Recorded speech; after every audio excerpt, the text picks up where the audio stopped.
I have the privilege today of really honoring some of the work that Cox has done and Mollie and team have done. So I'll give a little bit of a setup and background and presentation. And what I want to touch on is something that we've dubbed the ROAR Award. It stands for Real-Time Optimization and ROI Increase.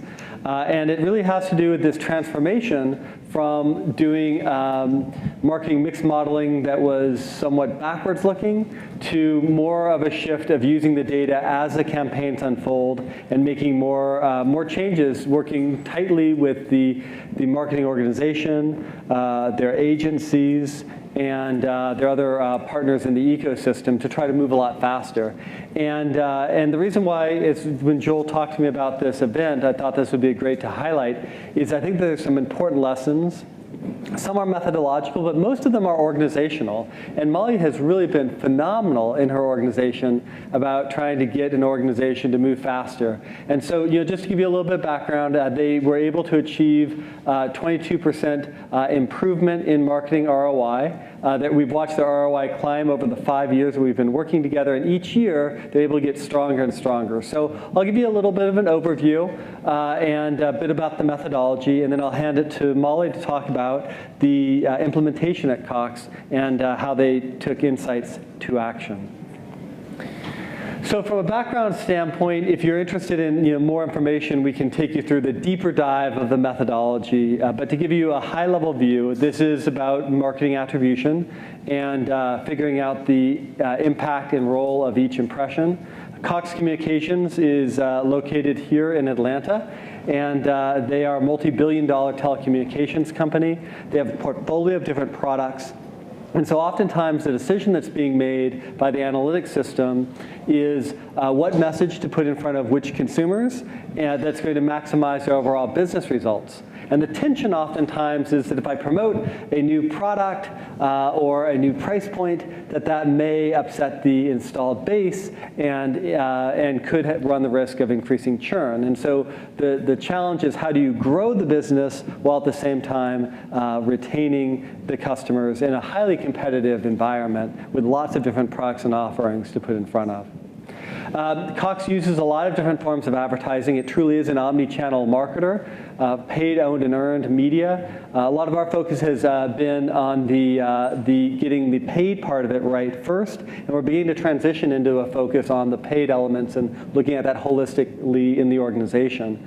The methodology that Marketing Evolution uses is really a combination of behavioral measures. We're getting the sales data in and can analyze that at a person level, combined with attitudinal measurement, and a very large base of surveys that we do to look at consumers' intent, competitive dynamics about what they're considering in terms of Cox and their competitors, and really trying to understand when we attach all the different messages to that person, online and offline, how those combinations of messages influence behavior and attitudes.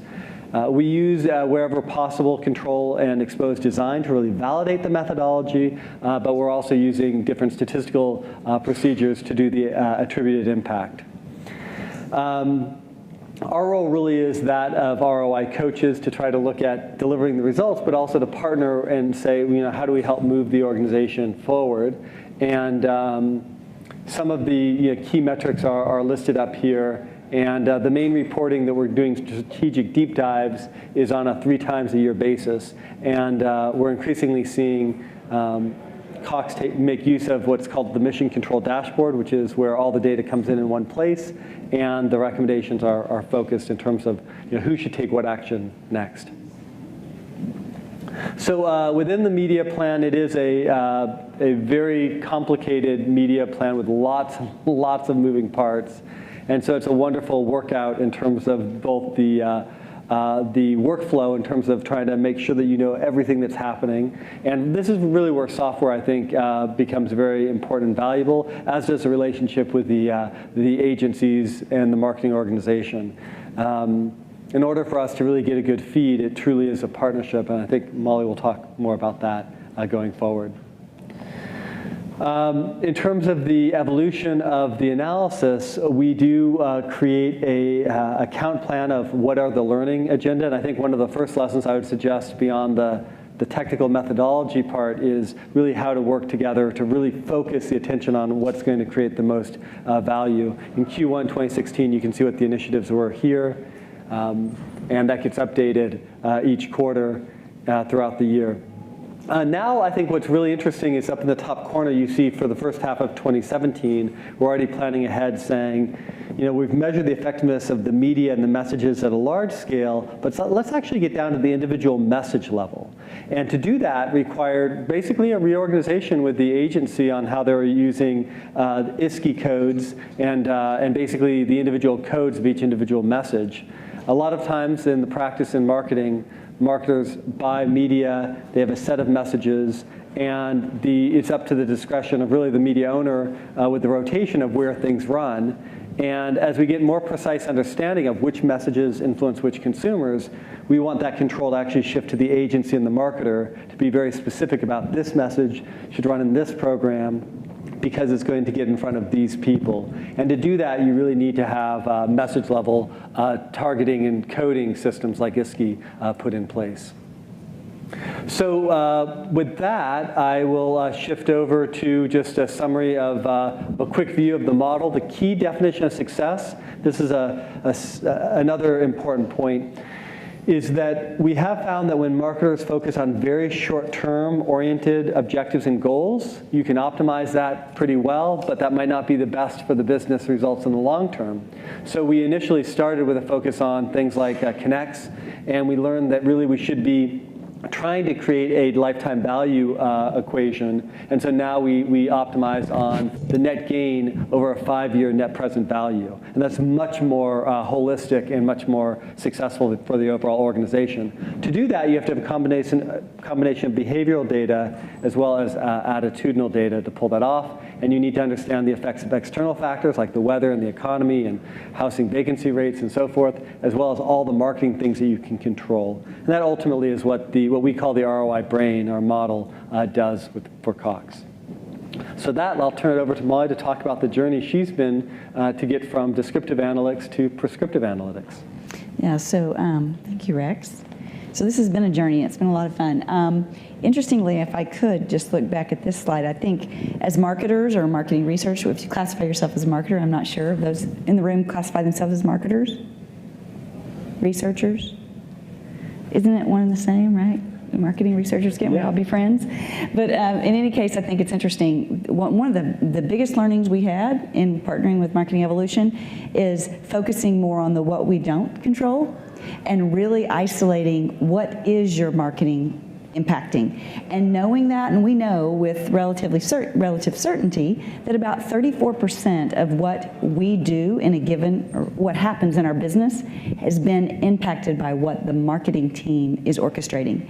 So that leaves more out there that could swing the business than what you're influencing. And I think just knowing that is very important because it helps put your plans relative to the other things that are going on. It also helps you understand when if you need to pull back, what your impact could be.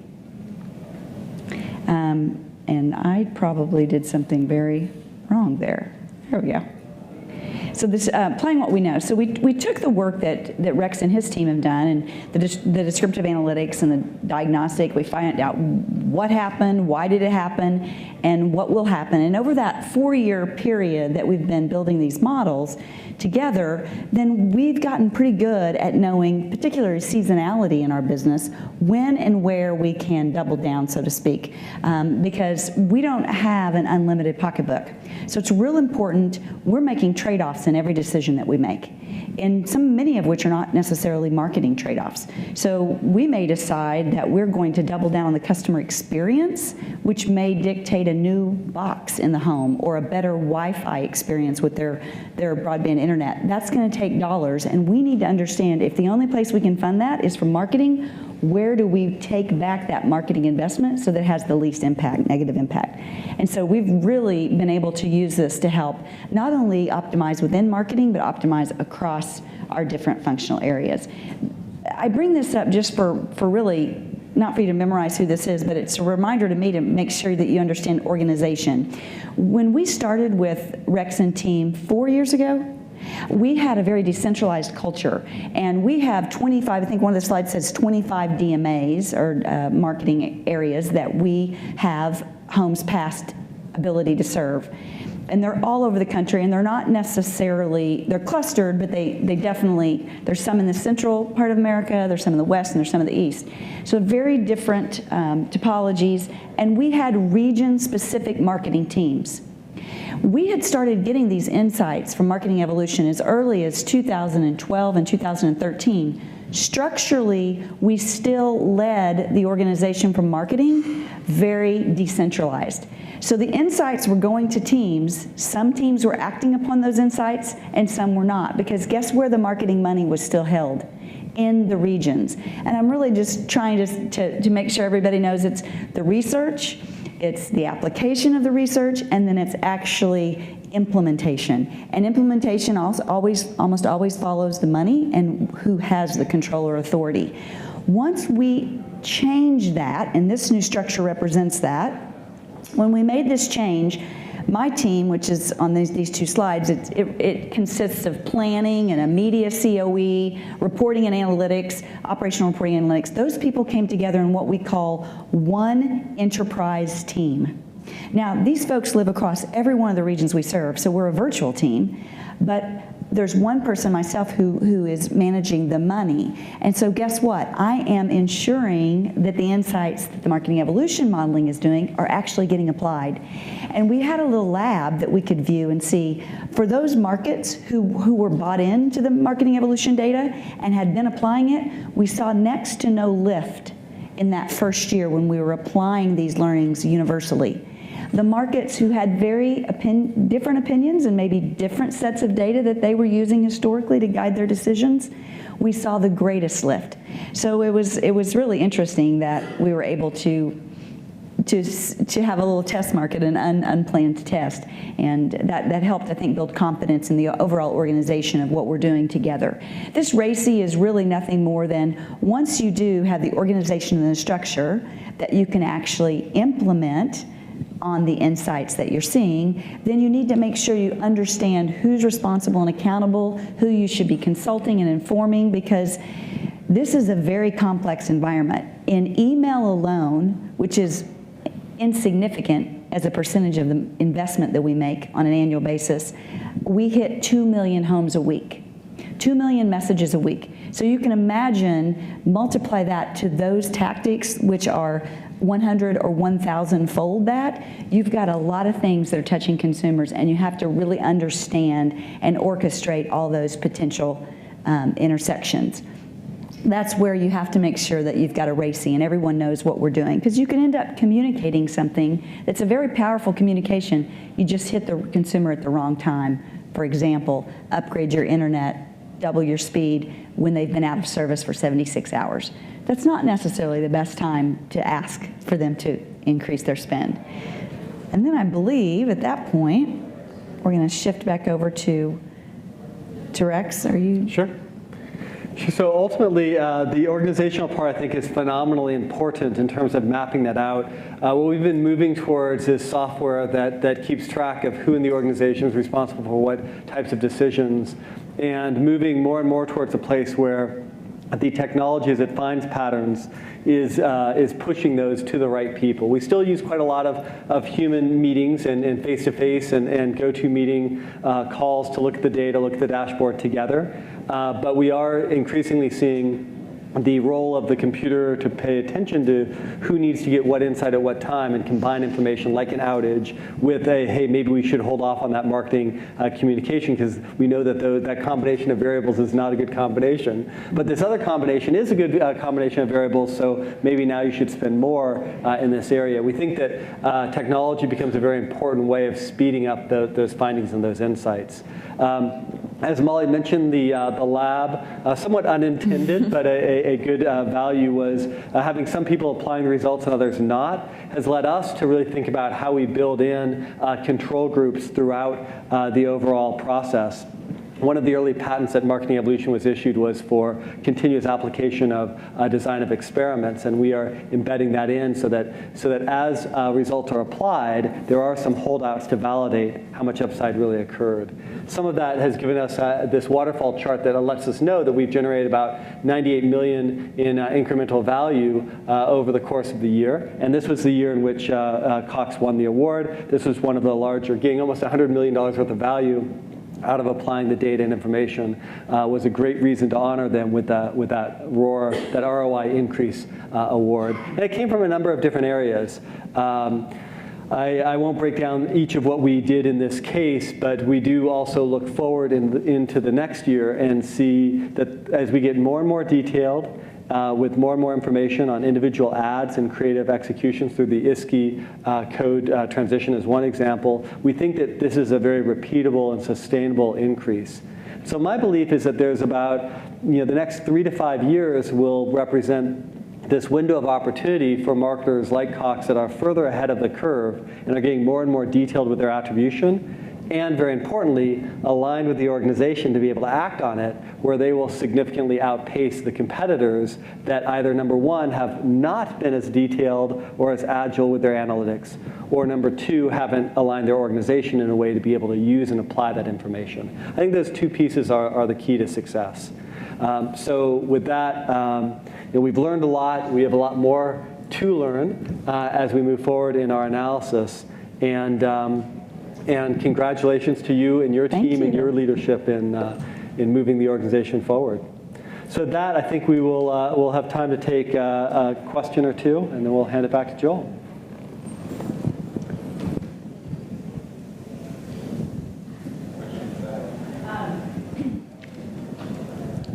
I'm curious because I think that aligning the organization behind it is a really important and critical success factor, but also one of the things that's sometimes most difficult to do. What role did you expect your partner to play in that? Like as a supplier, what role would you want someone to play? It was really interesting because what we found is that once you commit yourself that you need to structure, and our leader, Mark Greatrix, who's our Chief Marketing Officer, he was very committed, and we did these in a stage and steps. Unfortunately, what I found is that sometimes suppliers get in the way because they may have established relationships with those region leaders, and they continue to potentially disrupt where you're going. So I think as a supplier, the one thing that you could do is just make certain that you're always asking your clients, so what is your current plan? I mean, you need to be invested in that annual planning process at the very beginning. And if you ask the right questions, you will get the answers. And then it's just breaking that potentially historical habit that you had, that this is the decision maker, this is who I'm going to work with. You can still be polite and have them be influencing the process.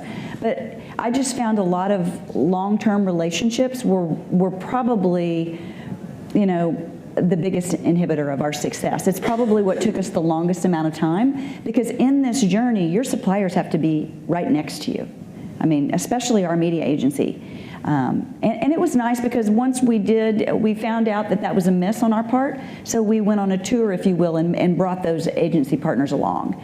And now we don't have planning processes. We're not sitting at the table and understanding, hey, we're structured this way for this reason, and this is how we're going to accomplish our goals. Did that help? Okay, thank you.